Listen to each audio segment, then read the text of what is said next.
And then he became very serious. He said, previously, people could live with their children, they could be happy living with their children even in their old age. But now, they can't do that. Living separately, and they're suffering so much. He said in India still, at least in the villages it's like that, but now wind is blowing from the west, and it's being destroyed in India as well. So he said, I want you to observe Varnashram. You should serve your parents.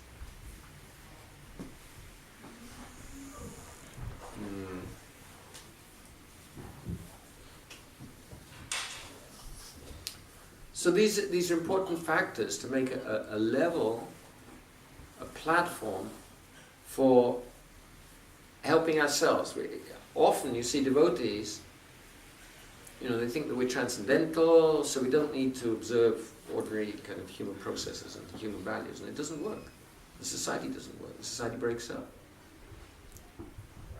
Like Srila Prabhupada said, this first purpose,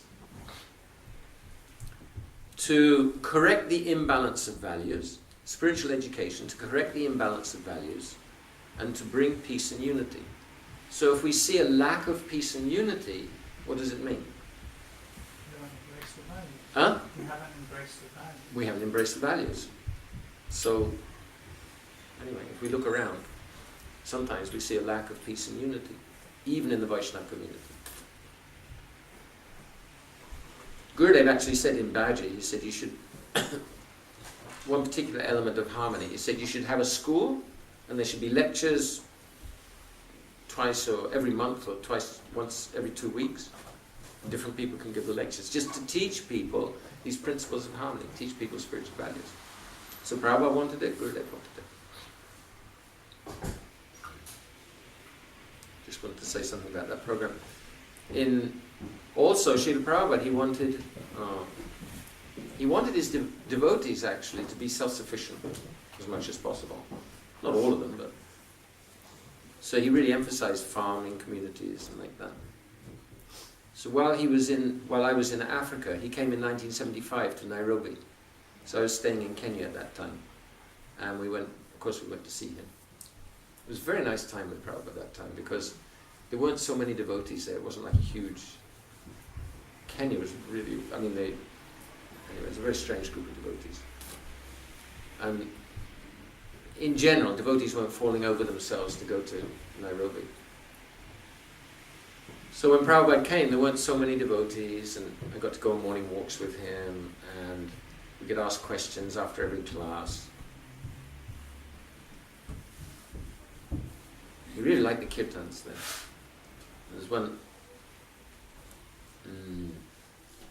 There was one devotee there, his name was Dinanath, my godbrother. He was a black devotee from America, very, very expert on the mridanga. And then there was another local devotee also, African devotee. He was also good on the mridanga. So Gurudev was sitting, like, if the altar's there, then Prabhupada was sitting on the Vyasasan there, because that's how he arranged. And there was a red carpet between him and the altar. So they're building up fantastic kirtan, and then they were both, like, one like this on one side, and the other one like that on the other side. Prabhupada was like this, he got his cartels. He was really, really happy. He was very happy.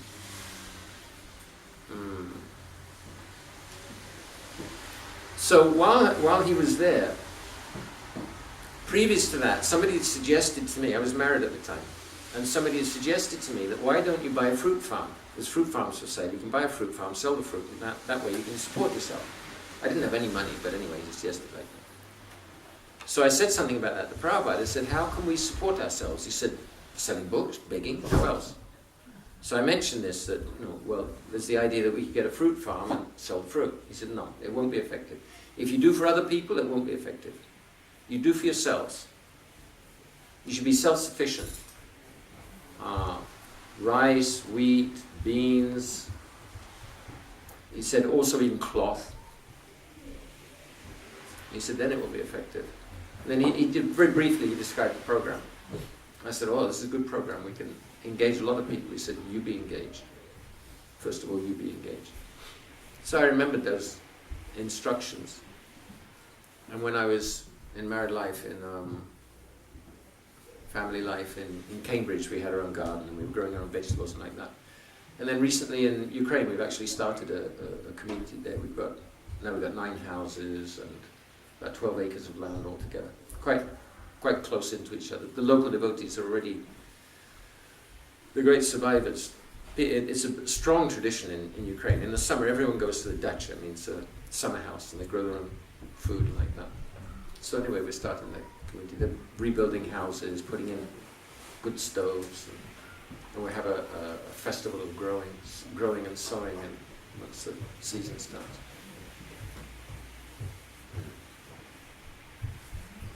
When lecture goes on till when?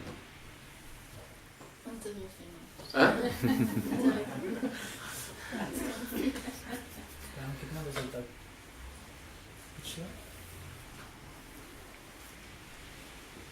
In order to progress in spiritual life, we have to feel our connection, we have to know our connection.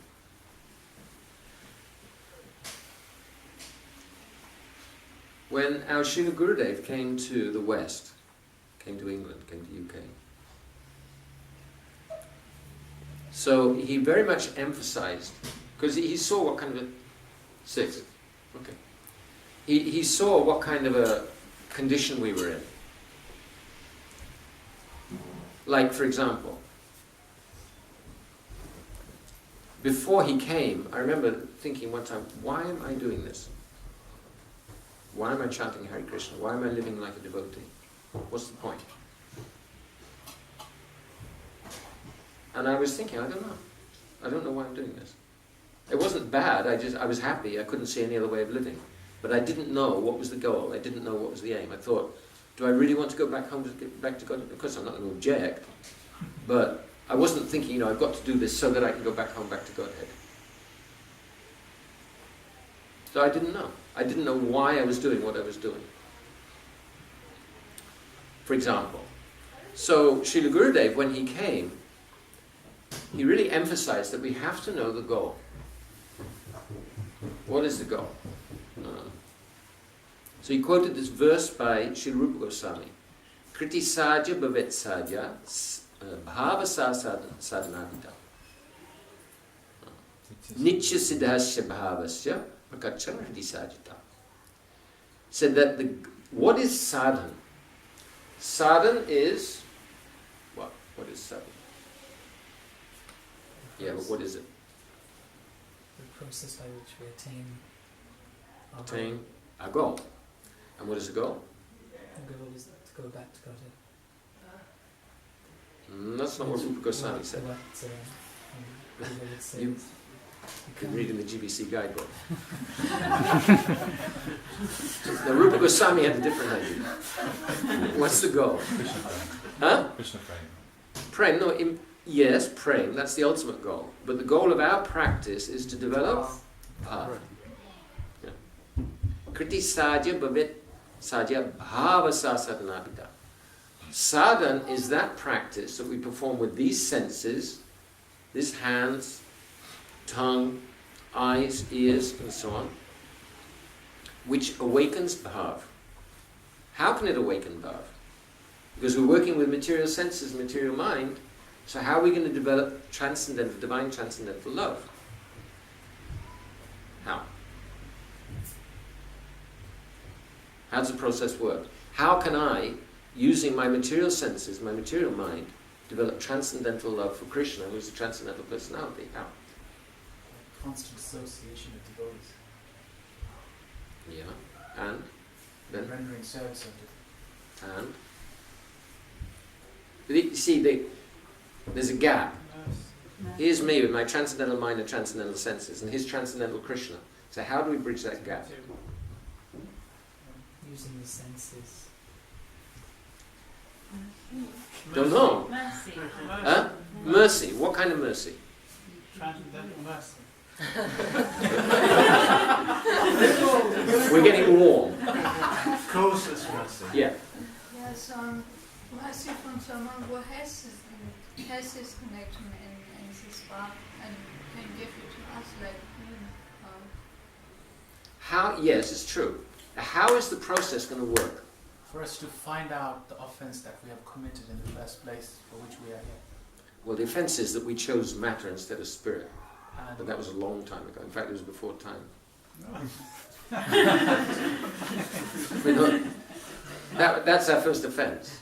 offense, and to find out to whom did we offend, and to try to gain his favor so that he will forgive us. Well, that was Krishna. Yeah. So, there's a verse in the Upanishads. Atashi Krishna namadi na bhavet graya mindre. Sevamuke hi jivado swayameva sparatyadaha. Atashi Krishna namadi na bhavet graya mindre.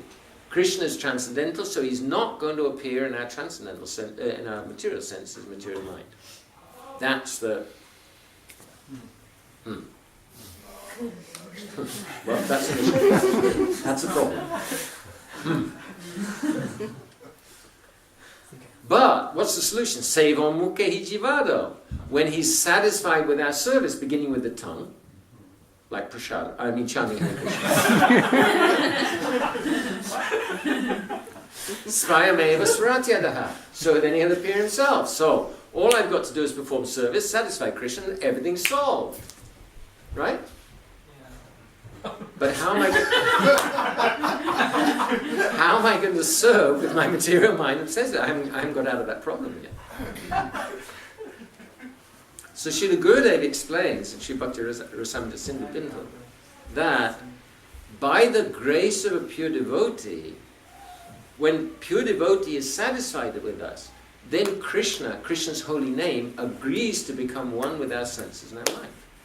That's the process. That's how it works. Like alchemy. Yeah, like spiritual alchemy. Like, for example, what's the example? Iron and fire. You can't light incense or anything else with a piece of iron. But,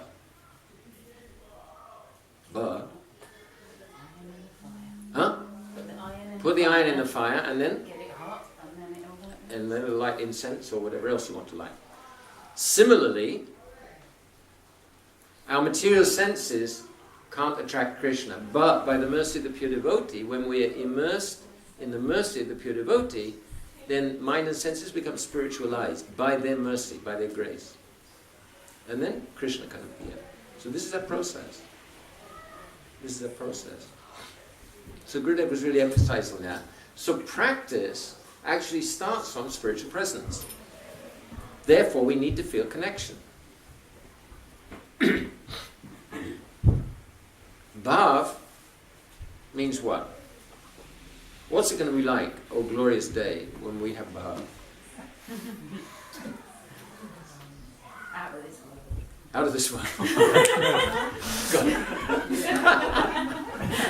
Dead on, right on.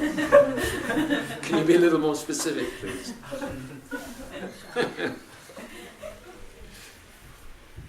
What is bhav? If you don't know where you're going, you may end up somewhere else. So what is bhav? If we don't know what bhav is, we're just going, Hare Krishna, Hare Krishna. Why are you doing this? Hare Krishna, Hare Krishna, Hare Krishna, Hare Krishna. To get bhav, what's that? Hare Krishna, Hare Krishna, Hare Krishna. I don't know. Hare Krishna, Hare Krishna, Hare Krishna. How do you know you want it? Somebody told me. Hare Krishna, Hare Krishna. Krishna's like really excited by that kind of practice. One time, Narada Muni was going to see Lord Vishnu. And on the way, he met a devotee. And the devotee said, Narada Muni offered his obeisances because he'd heard about Sri Narada Muni, how he's got a spiritual body. He travels everywhere within the universe, material world, spiritual world. He can just... What's it called?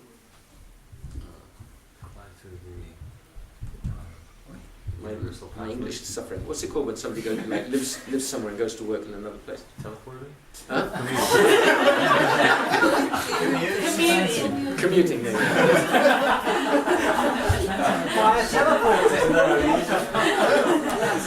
He's been He's been reading too many comics in the name of Seva. You mean you also do that? I thought that was her.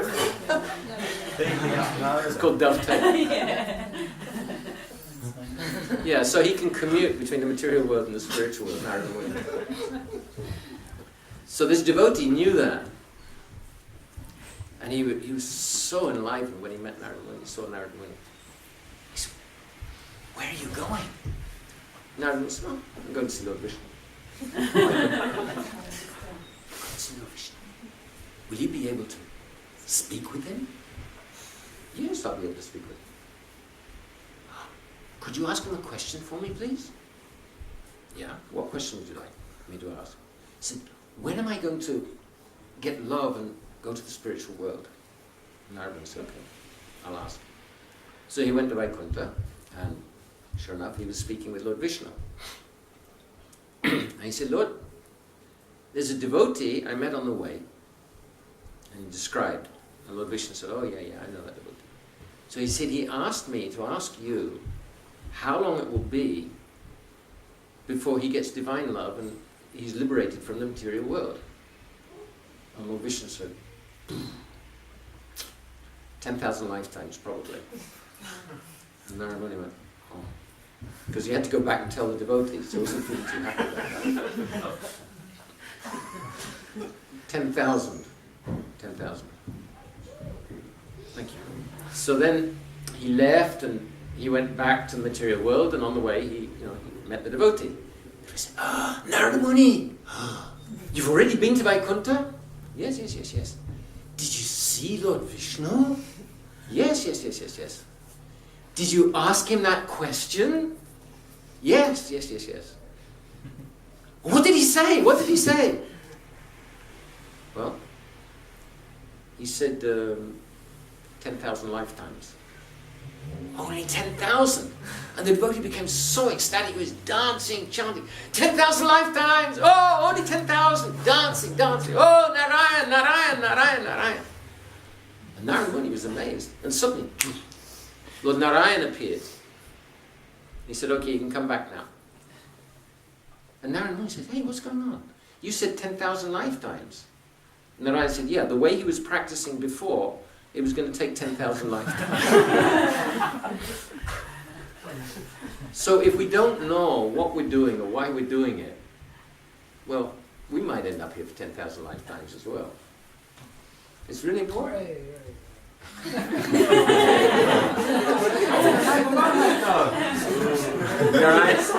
Narayan is in ecstasy to see your bliss. You've got to do better than that to shorten the sentence.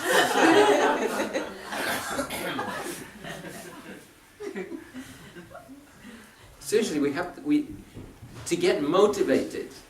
Do we really need to be motivated in Krishna consciousness, or can we just kind of chug along?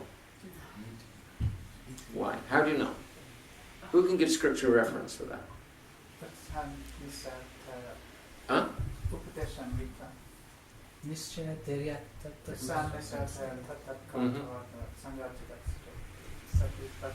Utsahan. Nishchaya Dharya. Yes. Krishna Bhakti Rasabhavitamati Kriyatam Yadikato Vilabhyate. What's that about? What's that one all about? Krishna Bhakti Rasabhavitamati. What's that? When all the ingredients of ras mix together, our permanent mood towards Krishna, transitory moods, ecstatic symptoms, when all that mixes together, that's Krishna Bhakti Rasa. And how do you get it? Tatra Lolyam api mulyam ekalam. What's the price? Lolya means intense greed. My Guru Maharaj is giving a lecture. Tatra lolyam api mulyam ekalam. Intense greed. Yes, I have intense greed. No, sir, it is not such a cheap thing. Intense greed means totally absorbed. So do we need to get motivated, or can we just chug along? Chug along. Get motivated. Oh, motivated. So how are we going to get motivated? Motivation. Yes, Prabhupada said like that.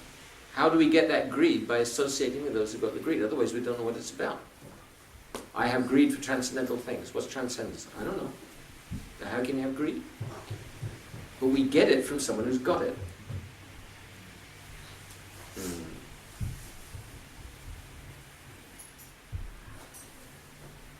But how do we get it? Okay, so we associate with them, we hear from them, but then we have to practice. So what's the practice? Simple practice, simple process. What's that? Find a sadhu. No, we've done that already. We found the sadhu, we heard from the sadhu, Serve the sadhu. we served the sadhu, we got his remnants, Follow the and now we're going home. Follow the sadhu's We're getting up in the morning, and what do we have to do? Follow the sadhu's instructions. Follow his instructions. What's his instructions? Chant Hare Krishna. How? To do that. Automatically. To do that which is favourable, and to abandon that which is not. There's a verse in Bhagavad Gita which tells you how to get materially entangled. Anyone like to get materially entangled? Kind of. Be honest. Done that, got the t-shirt. Jayato Vishayam Pungsa Teshu Sangha Pujayate. Sangha. So, in order to get this, in order to get desire, in order to get material desire, anyone like to get more material desire? How would you get more material desire according to Bhagavad Gita? By meditating. By meditating on the objects of the senses. Yes. Could we maybe use the same process in a spiritual way? How? By By meditating. changing our object of meditation. Yeah, changing the object of meditation. And then automatically, Teshu Sanjayate, we get attachment, transcendental attachment. And then from that attachment, desire comes, spiritual desire. So it's a very simple process. Simple. It's not necessarily easy, but it's a very simple process. The meditating, becoming absorbed when we're chanting Hare Krishna, not just Hare Krishna, Hare Krishna, but actually becoming absorbed when we're chanting Hare Krishna, and meditating, remembering Krishna, remembering his pastimes, remembering our Gurudev, remembering our Acharyas, Lord Chaitanya, what's going on in Vrindavan, Navadvip, all these things, and gradually becoming more and more absorbed. And as we become more spiritually absorbed, so the material things go out. That's called Anartha-nivritti. Anartha-nivritti means dirty things going out of the heart. Nityam Bhagavati Sevaya Bhagavatyuttama Shloke Bhakti Bhavati Naishtaki. When we serving Bhagavat, serving book Bhagavat, Srimad Bhagavatam, and serving person Bhagavat, then Bhakti Bhavati Naishtaki means these dirty things will leave, and when 60% of them are gone, or 70%, then Naishtaki, Nishta. Nishta means solid, steady practice. And then we go on to taste, strong attraction, and ecstatic love. So bhav means serving Radha and Krishna. Ecstatic love means serving Radha and Krishna on the transcendental platform, with them. With them. So it starts from feeling spiritual attraction, spiritual presence. If we don't feel any spiritual presence, then how are we going to practice? We haven't got our foot on the train yet. We get our foot on the train when we're practicing in transcendental presence. They're anyway present. They're anyway present. Srila Gurudev said, I'm closer to you than the air you breathe. They're anyway present, but we have to accept the presence. And that's really, really essential part of practice.